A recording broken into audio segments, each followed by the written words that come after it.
नमस्ते, अभिवादन आपका इनोसेंट इन्वेस्टर के इस नए वीडियो में। दोस्तों, अभी मैं एक न्यूज़ पढ़ रहा था। उस न्यूज़ को मैंने रिलेट किया जो मेरे पास सवाल आते हैं। मैंने देखा है कि मेरे पास स्टॉक्स से रिलेटेड जो सवाल आते हैं उनमें बहुत सारे ऐसे स्टॉक्स होते हैं जो रिसेंटली लॉन्च हुए हैं मार्केट में, और उनमें से भी उनकी कैटेगरी 80% के आसपास की है जो भयंकर तरीके से ऊपर के लेवल से क्रैश किए हैं। कोई 40% गिरा है, कोई 50, कोई 60, तो कोई 65-70। ठीक है, इतना स्टॉक कौन से आकर के गिर गए? अब यहीं पर सवाल उठता है वैल्यूएशन पे। और उसी न्यूज़ को जब मैं पढ़ रहा था तो सोचा आपके साथ कुछ बातें शेयर करता हूँ, बहुत ज़रूरी बातें, समझिएगा। यहाँ पर पेटीएम का फ्लॉप शो यहाँ पर डिस्कस किया गया है। मैं आपको दिखाता हूँ, सिर्फ पेटीएम नहीं, इसके अलावा बहुत सारे स्टॉक्स हैं। कुछ जो मेरी एकदम नज़र में थे, जैसे कि जोमेटो हो गया, कार ट्रेड हो गया, ठीक है, इसके अलावा नाइका हो गया। नाइका और जोमेटो ने तो परफॉर्मेंस करके दिखाई भी थी शुरुआत में, उसके बाद वहाँ पर ट्रेडर्स ट्रैप हुए हैं। लेकिन जो इन्वेस्टर्स होते हैं, जो आईपीओ में पैसा लगाते हैं, उनको अच्छे से अगर किसी ने ट्रैप किया है वो हैं पेटीएम, वो हैं कार ट्रेड, और इसके अलावा भी कई सारे स्टॉक्स हैं। अब यहाँ पर बहुत ध्यान से समझिएगा, मैं आपसे जो बात करने आया हूँ, इंडिया टाइट कर रही है आईपीओ वैल्यूएशन स्क्रूटनी को, और ये रिपोर्ट के हवाले से ये खबर हमारे सामने आई है। अब इसको थोड़ा सा समझिएगा। यहाँ पर जो आईपीओ वाली कंपनियाँ होंगी उनसे सवाल ये पूछा जाएगा कि जो आपका इंटरनल बिजनेस है, ठीक है, उसका जो आपने मैट्रिक निकाला है, उसका जो आपका मैट्रिक्स है, कौन सा, मतलब आप क्या तरीका लगाते हो जो आप वैल्यूएशन पे पहुंचते हो। अब ये वैल्यूएशन कैसे होता है मैं आपको समझाता हूँ। चलिए मान लेते हैं एक कंपनी है, वो कुछ प्रोडक्ट्स अपना बेचती है। एक प्रोडक्ट मान लेते हैं एफएमसीजी का है, ठीक है, एक प्रोडक्ट उनका एफएमसीजी का है, और दूसरा प्रोडक्ट मान लेते हैं कि कोई एक्सवाईजी सेगमेंट का है, ठीक है, ऑटोमोबाइल ही मान लेते हैं, कुछ भी आप मान लीजिए। अब एफएमसीजी का वैल्यूएशन अलग होगा। मान लेते हैं 50% इनका रेवेन्यू यहाँ से आता है, 50% इनका रेवेन्यू यहाँ से आता है, समझ गए। अब एफएमसीजी और ऑटोमोबाइल, इन दोनों को अगर आप देखोगे तो इसका वैल्यूएशन हमेशा हाई होता है मार्केट में, ठीक है, मार्केट इसको ज़्यादा वैल्यूएशन देती है, समझ रहे हैं ना। अब मान लेते हैं कि इनका वैल्यूएशन मार्केट 25 पे रखती है, इनका वैल्यूएशन मार्केट 15 के प्राइस मल्टीपल पे रखती है, प्राइस टू अर्निंग रेशियो। यानी कि कंपनी अगर यहाँ पर 100 रुपये कमा रही है तो उसका जो प्राइस होना चाहिए 25 गुणे 100 का होना चाहिए। मैंने इस पर डिस्कशन भी किया हुआ है, कैसे मार्केट कैप निकलता है, कैसे सारी चीज़ें कैलकुलेट होती हैं। अगर उसको जानना है तो आप जाकर के देख लेना मार्केट कैप वाली वीडियो, ठीक है, या फिर प्राइस टू अर्निंग मल्टीपल वाली वीडियो देख लेना, व्हाट इज पी करके मैंने वो वीडियो बनाई है, ठीक। अब 15 के मल्टीपल पे ट्रेड करता है दूसरा सेगमेंट, हमने उसको ऑटोमोबाइल माना है, ठीक। अब यहाँ पर इनका आधा बिजनेस इस पे है, तो मान लेते हैं कि कंपनी अगर 1000 रुपये अपना प्राइस ला करके रखी है, तो यहाँ पर 25 के मल्टीपल पे भी इसका कैलकुलेशन हुआ होगा, यानी कि 600 रुपये कंपनी, मैं अप्रॉक्सीमेशन में ये बात बता रहा हूँ, 600 रुपये एफएमसीजी बिजनेस के थ्रू निकाल रही है, जबकि रेवेन्यू दोनों का 50-50 था, और 400 रुपये कंपनी यहाँ से रेज करेगी, ठीक है। यहाँ से बताएगी कि इस वाले बिजनेस से हमको 400 रुपये का वैल्यूएशन चाहिए, यहाँ से हमको 600 चाहिए, जबकि रेवेन्यू दोनों का बराबर है। मतलब कंपनी यहाँ से भी 500 रुपये ही कमा रही है, यहाँ से भी 500 कमा रही है, लेकिन इस 500 कमाने के लिए कंपनी आपसे ज़्यादा पैसे की डिमांड कर रही है, लेकिन यहाँ पर 500 कमाने के लिए यहाँ इन लोगों से कम पैसे की डिमांड कर रही है, क्योंकि ये जो बिजनेस है कम प्राइस मल्टीपल पे चलता है। ये चीज़ें थोड़ी सी आपके लिए कॉम्प्लिकेटेड हुई होंगी अगर आप प्राइस टू अर्निंग रेशियो नहीं जानते हो। तो जो भी लोग नहीं जानते उनको मैं रिक्वेस्ट करूँगा कि आप जाकर के वीडियो देखो प्राइस टू अर्निंग रेशियो वाली, वहाँ से आप समझ जाओगे मैं आपको जो समझाना चाहता था, ठीक है। कुछ कैलकुलेशन मैंने यहाँ पर ऐसे ही सिनारियो में ले लिया है, एग्जैक्टली मैंने कुछ कैलकुलेट नहीं किया, बस सिर्फ आपको समझाने के लिए मैंने बात बताई।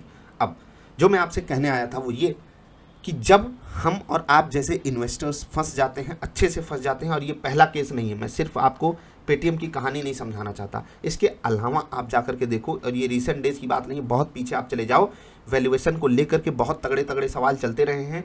अभी आईपीओ थोड़ा सा, जैसे वैल्यूएशन कोई कंपनी लाती है, आप कहोगे कि कोई कंपनी 100% भी भाग जाती है, वो क्या होता है, वो छोटी कंपनी होती है, स्मॉल कैप जिसको कहते हैं, वहाँ पर आपको जो है डिमांड ज़्यादा देखने को मिलती है, और ये बिल्कुल लाजमी है, क्योंकि जिसके शेयर्स कम होंगे और अगर उसका बिजनेस अच्छा है, बहुत अच्छा है, तो भले वो, जैसे कि एक कंपनी मार्केट में देखेगी अन्य कंपनियां उसके जैसी ट्रेड कर रही हैं, तो कोई कंपनी हो सकता है 40 के मल्टीपल पे अपने शेयर्स लाना चाहे बाजार में, क्योंकि उसके जैसी कंपनियां मार्केट में 40 के मल्टीपल पे ट्रेड कर रही हैं। ये कंपनी छोटी है, कम प्राइस में आई है, मतलब कि कम मार्केट कैप के साथ आई है, तो लोग सोचेंगे इनके शेयर्स की संख्या कम है तो हम खरीद लेते हैं, क्योंकि कंपनी अच्छा परफॉर्म कर रही है, हो सकता है आने वाले समय में हमको बढ़िया रिटर्न ला के गिर दे।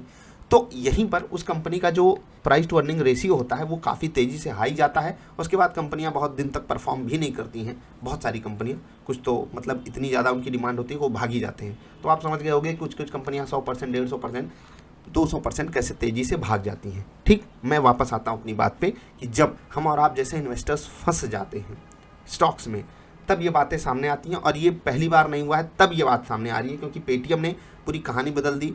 और पेटीएम इतना ज़्यादा फेमस स्टॉक था, बहुत लोग वहाँ पर बहुत बुरी तरीके से फंसे हैं। कुछ लोगों का कवरेज शुरुआत से था कि वो 1200, 1300, 1400 का टारगेट दे रहे थे, और पेटीएम ने गिरना चालू किया तो अभी 700, 750 पे आकर के खड़ा है। समझ रहे हैं, मतलब किसी की बात कोई फॉलो नहीं किया पेटीएम ने। अब यहाँ पर इन्वेस्टर्स ने अपना कॉन्फिडेंस कैसे गंवा दिया, और उसके कॉन्फिडेंस को वापस लाने की जिम्मेदारी किसकी है? इन्हीं संस्थानों की है जो यहाँ पर वैल्यूएशन की जो स्क्रूटनी है उसको थोड़ा सा टाइट कराने की कोशिश कर रहे हैं। क्यों है जिम्मेदारी, मैं आपको समझाता हूँ। क्या पेटीएम स्टॉक बुरा है? नहीं, पेटीएम स्टॉक बुरा नहीं है। क्या पेटीएम की ब्रांड वैल्यू में कोई इशू है? नहीं। क्या पेटीएम का मैनेजमेंट कुछ बुरे काम कर रहा है? नहीं। क्या पेटीएम का बिजनेस बुरा है? नहीं। बुरा क्या था? केवल वैल्यूएशन।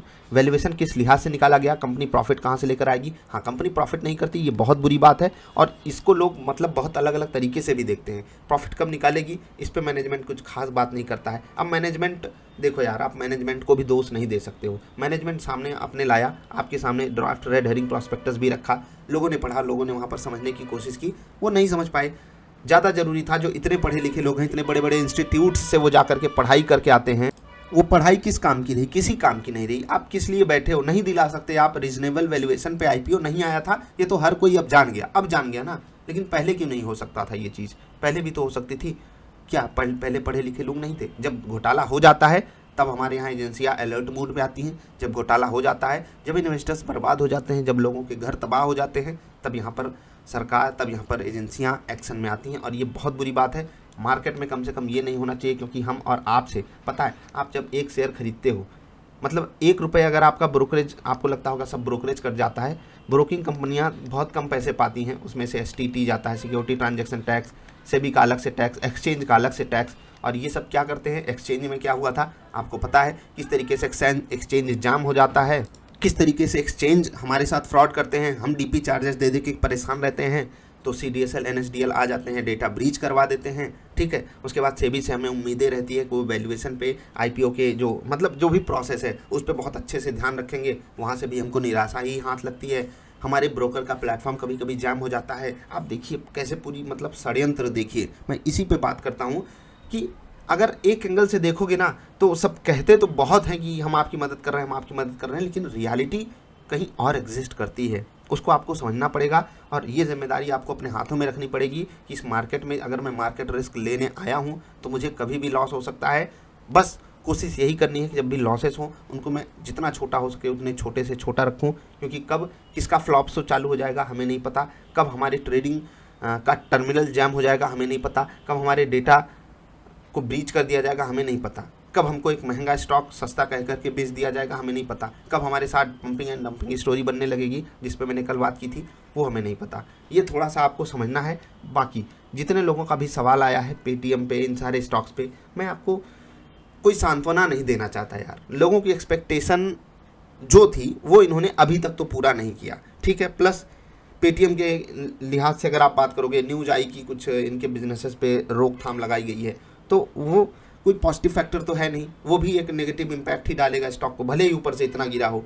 आगे बढ़ते हैं, आप जोमेटो की बात करते हो, ठीक है। अब लॉकडाउन ख़त्म हो गया, अब लोग ऑर्डर देने के बजाय खुद जा करके खाएंगे, तो ये एक नेगेटिव सेंटीमेंट बनता है। इनका वैल्यूएशन भी थोड़ा सा मतलब वही होता है ना, कुछ लोग बोल रहे थे हम 0 पे भी नहीं खरीदेंगे, ठीक। अलग अलग सिनारियो है, लेकिन मैं अगर यहाँ सबसे बेटर कुछ चूज़ कर रहा हूँ तो नाइका और जोमेटो, ये जैसे ये 4 स्टॉक्स थे। कार्टरेड और पेटीएम तो मैं पोर्टफोलियो में नहीं डालना चाहूँगा, लेकिन नाइका और जोमेटो यहाँ पर भी वैल्यूएशन का कैलकुलेशन बहुत कठिन है, बहुत कठिन है। इनके बिजनेसेस को समझना बहुत ज़्यादा कठिन है, और इसीलिए यहाँ पर किसी एंगल, किसी निष्कर्ष पे आप मतलब किसी भी एंगल से देख करके आप किसी निष्कर्ष पे नहीं पहुँच सकते हो। आपको सामने वाले कंपनी के मैनेजमेंट पर ही भरोसा करना पड़ेगा, क्योंकि उनके द्वारा लिया हुआ स्मार्ट स्टेप ही कंपनी को आगे प्रॉफिटेबल बना सकता है या बहुत ऊंचे पायदान पे लेकर के जा सकता है। अगर आप इन किसी भी स्टॉक में इन्वेस्टेड हो तो डिसीजन आप ही को लेना है कि आप ट्रेडिंग करने के लिए आए हो या इन्वेस्टिंग करने के लिए आए हो। इन्वेस्टिंग स्टोरी पे होती है। मेरे हिसाब से जोमेटो जिस हिसाब से स्टोरी बनाता है उसकी स्टोरी मुझे पसंद है, नायका की स्टोरी भी मुझे पसंद है, और इसीलिए मैंने कहा कि अगर मुझे आप कनपट्टी पे बंदूक सटा दोगे और मैं इन दोनों स्टॉक में पैसे डाल दूंगा। लेकिन कार्टरेड और पेटीएम का मैनेजमेंट जो हमको आकर के कहानी बताता है, वो इतनी कन्फ्यूजिंग कहानी होती है कि हम उसमें निष्कर्ष पे नहीं पहुंच पाते। और यही रीज़न है कि मैं इन स्टॉक्स को अवॉइड करना ज़्यादा बेटर समझता हूँ। फिबोनाची रिट्रेसमेंट के हिसाब से, टेक्निकल एनालिसिस के हिसाब से मैं वहाँ पर भले ट्रेडिंग कर लूँ, लेकिन इन्वेस्टिंग में मतलब मेरा हाथ हमेशा कांपेगा, खासकर अभी के सिनारियो में तो बिल्कुल कांपेगा। और ये जो कारनामा करती हैं एजेंसियाँ कि अब रूल टाइट कर दें, तब रूल टाइट कर दें, जब इन्वेस्टर बर्बाद हो जाता है, जब इन्वेस्टर का पैसा लूट लिया जाता है, तब इनकी आँख खुलती है। क्या इसका कोई उपाय है? नहीं है। इसीलिए मैं आपसे कहता हूँ, खुद की जिम्मेदारी लीजिए और ये मान लीजिए कि पूरी दुनिया आपके खिलाफ खड़ी है। इस एंगल से आपको देखना है, तभी आप जिम्मेदारी ले करके खुद को मजबूत बनाओगे और मार्केट में अच्छे से पार्टिसिपेट कर पाओगे। अभी मैं आपसे विदा ले रहा हूँ। आई होप इस वीडियो में आपको कुछ सीखने को मिला होगा, समझने को मिला होगा। थोड़ा सा ध्यान कीजिए चीज़ें, तभी आपके फेवर में जाएंगी। और अगर इस वीडियो में ज्ञान ज़्यादा हो गया तो उसके लिए माफ़ी चाहते हैं, एंड वीडियो जल्दी रिकॉर्ड करेंगे आपके लिए। अभी इतना ही, नमस्कार।